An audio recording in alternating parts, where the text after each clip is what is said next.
Foreign policy है, अभी 10 दफा ट्रंप कह चुका है कि इंडिया अब तेल नहीं लेगा रशिया से। वो तो ले रहा है। सुने तो सही ना बात। हाँ। तो सुन, उन्होंने कहा है, ट्रंप ने अभी कहा है कि मैं आपको ब्रेकिंग न्यूज दे रहा हूं कि इंडिया तेल नहीं खरीदेगा रशिया से। ये बात उसने 3 दिन पहले कही। उसके बाद वो 3 दफा और कह चुका है। इंडिया की तरफ से अभी तक जवाब ही नहीं जा रहा। मतलब किसी सियासतदान ने, इंडिया के एमईए ने जवाब दिया है, और वो भी इस तरह का जवाब दिया, समझ ही नहीं आई जवाब क्या है, सवाल क्या है, जवाब क्या है। मतलब वो जिस तरह डिप्लोमेटिक आंसर होते हैं, मतलब बात भी कर दी है और समझ भी नहीं आई बात क्या की है।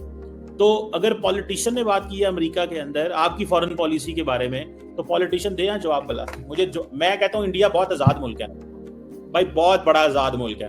हम अक्सर पाकिस्तान की बात करते हैं, ओ जी फलाना मुल्क हमें दबा रहा है, ये कर रहा है। भाई हम तो चलो ठीक है, माड़े हैं, गुलाम हैं, छोटे हैं, सारा कुछ है। इंडिया को कहीं जवाब दे के दिखाए, ट्रंप को जवाब दे के दिखाए कि हाँ, मोदी साहब के कि हाँ मैं तेल खरीदूंगा रशिया से। तुम कौन होते हो? और कोई हमें डिक्टेट नहीं कर सकता। आवाज नहीं निकल रही मैडम, आवाज। और पंजाबी कहते हैं सब बंद हुए है फॉरेन पॉलिसी। लेकिन सर मैंने तो सुना है उन्होंने ऑयल ज्यादा लेना शुरू कर दिया जब से ट्रंप ने कहा कि नहीं ले सकते, तो उन्होंने जो क्वांटिटी वो ले रहे थे उस क्वांटिटी को बढ़ा दिया है। हर बार सर जरूरी तो नहीं होता ना कि आप जबानी कलामी जवाब दें, आपका एक्शन भी तो बताता है कि आप दूसरे की बात नहीं सुन रहे। देखें, बिल्कुल सही है, और खरीदें, और जितना खरीदते हैं उससे और खरीदें। मेरा ये मसला ही नहीं है। मेरा तो मसला ये है कि ट्रंप ने कहा इंडिया तेल नहीं खरीदेगा, इंडिया के किसी लीडर ने जवाब ही नहीं दिया उसका। सर इस काबिल ही नहीं समझा होगा ट्रंप को कि ट्रंप को जवाब दे। जब उन्होंने ऑयल और ज्यादा खरीदना शुरू कर दिया तो वही जवाब हुआ ना सर, जवाब वही हुआ ना कि जब उन्होंने या तो ऑयल लेना बंद कर देते और ज्यादा लेना शुरू कर दिया। सुने, आपको अपॉइंट करना चाहिए उन्हें, आप उनसे अच्छे जवाब दे लेती हैं, ठीक है। आप इंडिया की एमईए और बीजेपी और आरएसएस और उनकी हुकूमत से अच्छे जवाब दे लेती हैं, आप खुल के बात कर लेती हैं, उनसे नहीं होती बेचारों से। मैं क्या करूं आप इसमें, मुझे बताएं ना। नहीं तो सर आप मेरी बात ही नहीं समझ रहे सर, आज पता नहीं क्या खा के बैठे। मैं कह रही हूँ कि जब उन्होंने ऑयल लेने से मना किया भारत को ट्रंप ने, उसके बाद भारत ने और ज्यादा उसकी क्वांटिटी बढ़ा दी और ज्यादा लेना शुरू कर दिया, तो वही रिप्लाई हुआ ना कि नहीं सुन रहे तुम्हारी बात। यार आपको किसने कहा है और ज्यादा लेना शुरू कर दिया? मैंने तो यही सुना है सर, मुझे तो यही पता लगा। सुनना छोड़ दें और पढ़ना शुरू कर दें। सही बात है सर। जिस दिन आपने पढ़ना शुरू किया सर, उसके 2 घंटे बाद मैं भी पढ़ना शुरू कर दूंगी सर। और सर वो किताबें मत पढ़िएगा जो आप बचपन से लेकर आज तक पढ़ते आए सर। कोई ढंग की किताबें पढ़िएगा, नहीं है तो मुझसे ले लिएगा, लेकिन उधार दूंगी, वापस देनी पड़ेगी। लेकिन सर कोई ढंग की, देखिए, 2 किताबें आपने पढ़ी है ना, मैंने वो नहीं पढ़नी। मैं तो आपसे सिर्फ एक सवाल कर रहा हूँ, जस्ट 1 क्वेश्चन। सुनना बंद कर दें। अगर तो आप सुनती हैं इंडियन मीडिया को, तो फिर तो आप मतलब गई।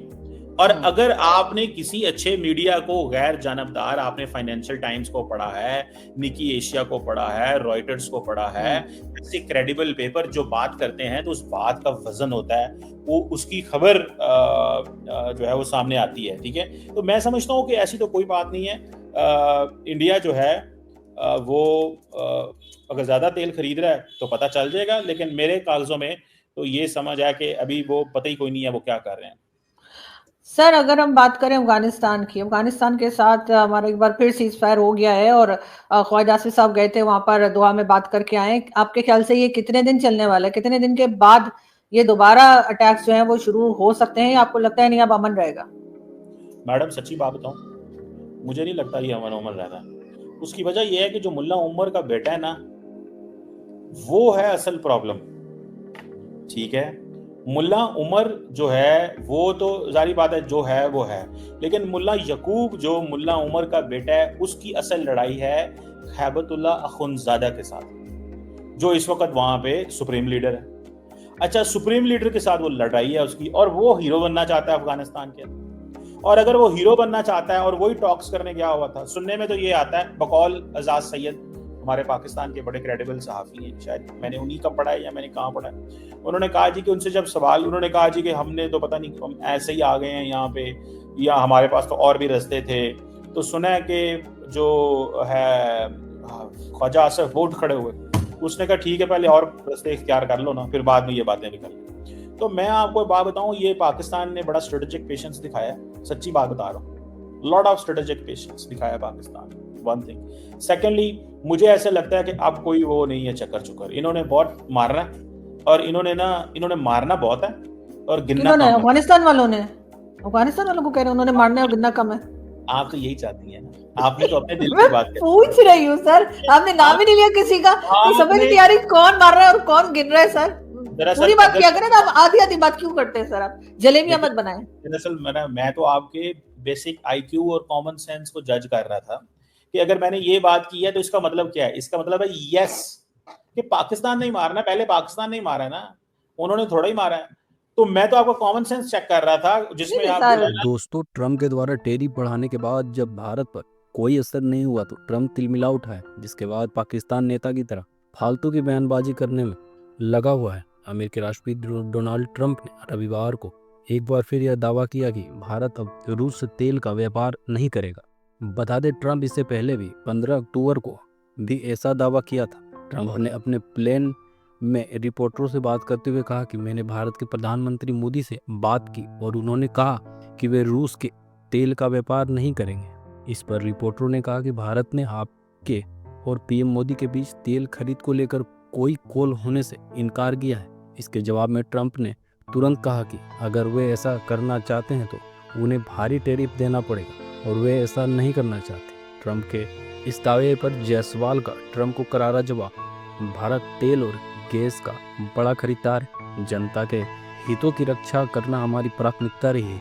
हमारी आयात नीतियां इसी मकसद को पूरी करती है। ऊर्जा नीति के 2 लक्ष्य हैं, पहला स्थिर कीमतें तय करना और दूसरा सुरक्षित आपूर्ति बनाए रखना। जायसवाल ने आगे कहा कि इसके लिए हम ऊर्जा स्रोतों को व्यापक बनाते हैं और बाजार स्थितियों के अनुसार विविधता लाते हैं। जहाँ तक अमेरिका का सवाल है, हम कई सालों से अपनी ऊर्जा खरीद का विस्तार करने का प्रयास कर रहे हैं। पिछले दशक में इसमें लगातार वृद्धि प्रगति हुई है। भारत के इस तरह से मुंहतोड़ जवाब मिलने के बाद ट्रंप तो शांत हो गया, पर उसका तलवे चाटने वाले भिखारिस्तान जरूर भौंक रहा है। ये पाक मीडिया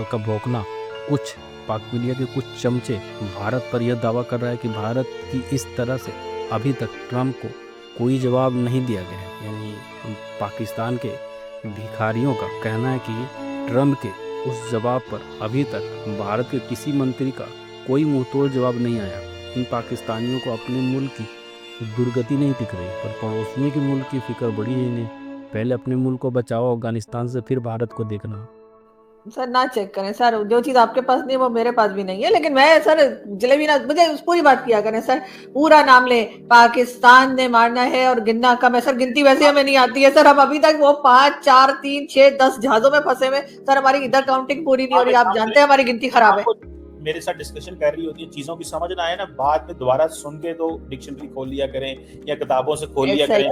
क्या मतलब है सर? करती हूँ सर, दायरे आपकी बात सर, ऐसा तो समझ आती नहीं सर आपकी बात वाकई में सर। अच्छों के सर के ऊपर से निकल जाती है आपकी बातें सर।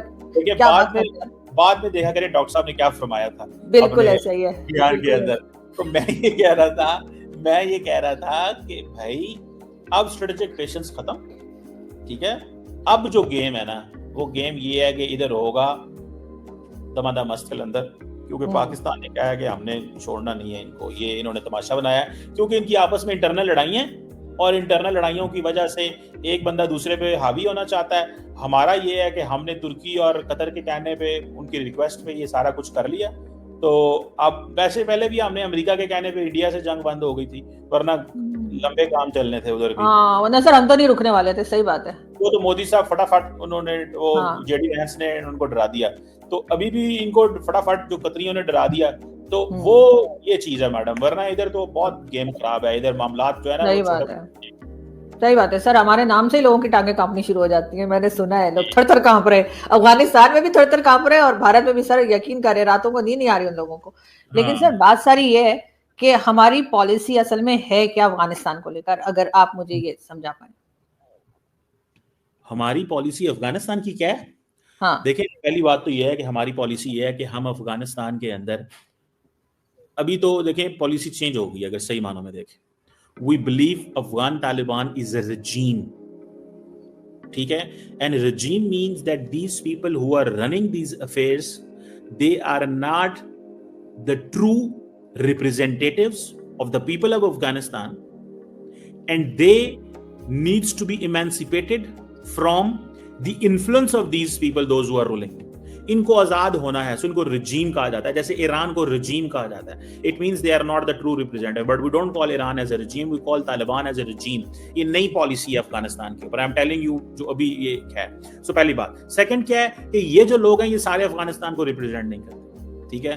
थर्ड पॉलिसी क्या है, ये उसके हिस्से हैं. थर्ड चीज क्या है कि ये जो लोग हैं इनको, और तीसरी बात क्या है कि despite the differences whatever they are, हम इनके साथ ही बात करेंगे क्योंकि मरकज में इनकी हुकूमत है और हमारे पास कोई चॉइस नहीं है. हम धड़ों में बात नहीं करेंगे क्योंकि पाकिस्तान समझता है इस वक्त अफगानिस्तान में 3 धड़े हैं. 1 काबुल, 2 कंधार, 3 पख्तिका. पख्तिका में टीटीपी बैठी है, कंधार में यकूब बैठे हुए हैं और हकानीज बैठे हुए हैं. ये इधर खुनजादा एंड दीस गाइस यकूब बैठे हुए हैं. तो हमारी पॉलिसी है कि हम फिर भी इन्हीं से बात करेंगे, हम टीटीपी को डायरेक्ट इंगेज नहीं करेंगे, हकानियों को कुछ नहीं कहेंगे. तो हमारी पॉलिसी ये है. और दूसरा ये है कि अब हमारी पॉलिसी ये है मैडम कि अगर पाकिस्तान की सरजमीन वायलेट होती है, ठीक है, सॉवरेनिटी और ये दहशतगर्द हमले करते हैं and Afghan Taliban do not stop them, then we have the right कि हम इनको वहां पे जाके निस्तो नबूद कर देंगे जो हमें छेड़ेगा. तो सर जब हम ये बात करते हैं कि अफगानिस्तान की साइड से अगर कोई आता है पाकिस्तान में और वो अटैक करते हैं पाकिस्तान के लोगों पे या पाकिस्तान के को नुकसान पहुंचाते हैं, डैमेज करते हैं, तो तालिबान जो है, अफगान तालिबान, उनकी गवर्नमेंट है, उनकी रिस्पॉन्सिबिलिटी है कि वो रोकें, ठीक है ना, उनको रोकना चाहिए, उनकी कंट्री से कोई इधर ना आए. तो सर जिस वक्त भारत ये कहता है कि आपकी कंट्री से लोग उनकी कंट्री में दाखिल होते हैं कश्मीर के रास्ते और कई दूसरे रास्तों से, उस वक्त वो पाकिस्तान हुकूमत से कहते हैं इनको रोकिए, तो हम उस वक्त ये कह देते हैं जी ये तो नॉन स्टेट एक्टर है, हमारा कोई लेना देना नहीं. तो सर ये एक बात जो है दूसरे के लिए कुछ और, अपने लिए कुछ और, ये वाली पॉलिसी हमें नुकसान नहीं दे रही आपके ख्याल से? देखिए, मैं जो अभी हाल ही में वहां पे अटैक हुआ था ये पहलगाम में, क्या भारत ने कोई वीडियो एविडेंस, कोई इंफॉर्मेशन, कोई एविडेंस पाकिस्तान के साथ या दुनिया के साथ शेयर की? सर पहलगाम की बात नहीं है, वो तो बहुत अरसे से करते आ रहे हैं सर, मुंबई अटैक से लेकर आज तक. सुने आप, देखें सर मैं बात आपसे वो पूछ रही हूँ जब आप पैदा हो चुके हुए थे, क्योंकि मैंने अभी शकील चौधरी साहब का शो देखा, उसमें आप ऐसी किसी बात का जवाब नहीं दे रहे जिसमें आप नहीं थे. नहीं सर, मेरा मुझे ये उधर से आप शुरू कीजिए, मुंबई अटैक से शुरू कीजिए. मेरी बात सुने. दरअसल प्रॉब्लम पता है कि आप बड़ी स्मार्ट है. आपने कहा क्योंकि पहलगाम का इंडिया की हुकूमत ने कोई एविडेंस नहीं दी हुई, और बगैर, मैं आपको मजे की बात बताऊं, let me tell you an interesting fact. जिस दिन पहलगाम का अटैक हुआ है उसके 2, 3, 4, 5, 6 दिन बाद या 8 दिन के अंदर, इंडिया ने अटैक करने से पहले इंडिया के फॉरेन सेक्रेटरी विक्रम मिश्री ने तमाम फॉरेन एम्बेसीज जो दिल्ली के अंदर थी उनको इनवाइट किया और उनको इंडिया का मौकफ दिया. मुझे भी ये बात किसी बंदे ने बताई, कैसे बताई वो एक बात की बात है, लेकिन वो बात मेरे तक कैसे पहुंची, उन्होंने वहां पे जो डिस्कशन हुई, उन्होंने कहा जी आपके पास क्या एविडेंस है, आपके पास क्या एविडेंस है, या आप क्या कहते हैं कि कैसे पाकिस्तान इसमें मुलव्वस है? तो उसने कहा कि on the basis of the past and historical experiences. Vikram मिश्री ने एक डिप्लोमेट को बुला के जो उधर आए हुए थे उनको कहा कि हमारा ये ख्याल है कि पाकिस्तान ने ये किया है on the basis of past and past behaviour and historical experiences and practices. तो उस डिप्लोमेट ने विक्रम मिश्री साहब से कहा कि माजी में जो एक चीज हुई, जैसे आप अभी कह रही हैं कि इसका जिक्र ना करें, 2008 पे करें, तो उसने कहा कि माजी का जो 2008 का एक वाकया है या जब का भी वाकया है, उसकी बुनियाद पे आप एक न्यूक्लियर मुल्क पे हमला कर देंगे. तो विक्रम मिश्री साहब साइलेंट हो गए. He had no answer.